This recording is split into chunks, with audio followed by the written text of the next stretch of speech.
a tolerable job of appearing to enjoy himself. There was no one there, excepting Francis Bickerstaff, who stood beside him, who might have guessed at how miserable he was. "I quite fail to understand, Marlowe, why we must subject ourselves to this torment," Bickerstaff said.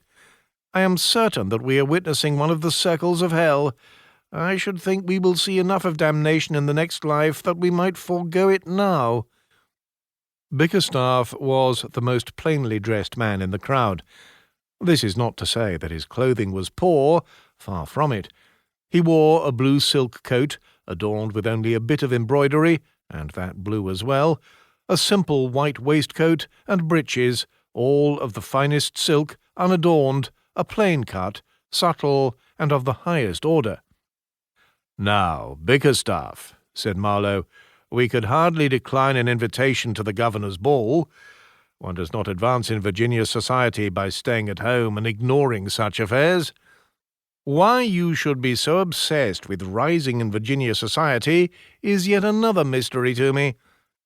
There are more things in heaven and earth than are dreamt of in your philosophy, Francis Bickerstaff."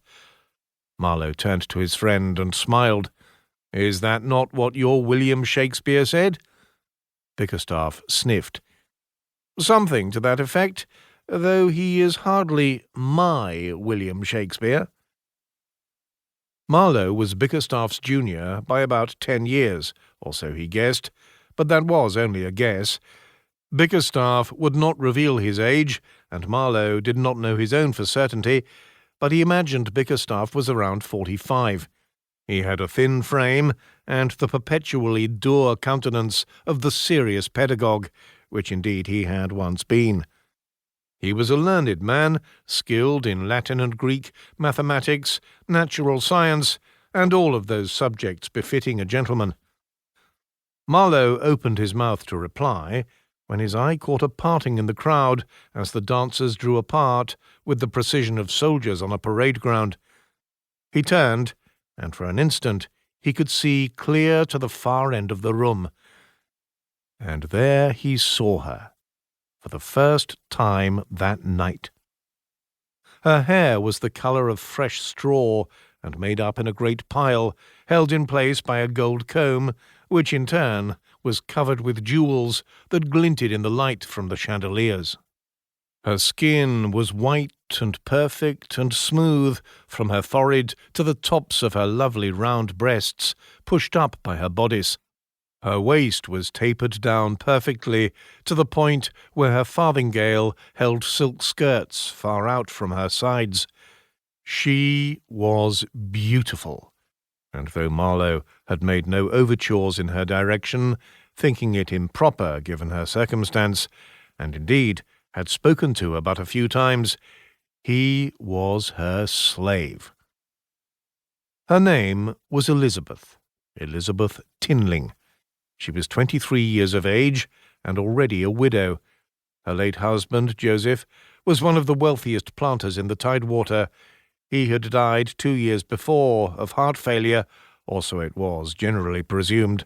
There had not been much talk of his passing. Marlowe had purchased the Tinling plantation from Elizabeth soon after his arrival in the colony.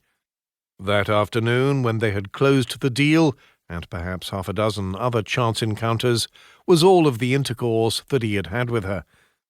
From the moment he first saw her he had wanted more, but then, for all his wealth, he had held no place in colonial society, being newly arrived, enigmatic. Much had changed in the intervening 2 years, and while he might not be the first man of Virginia, still his star was on the rise.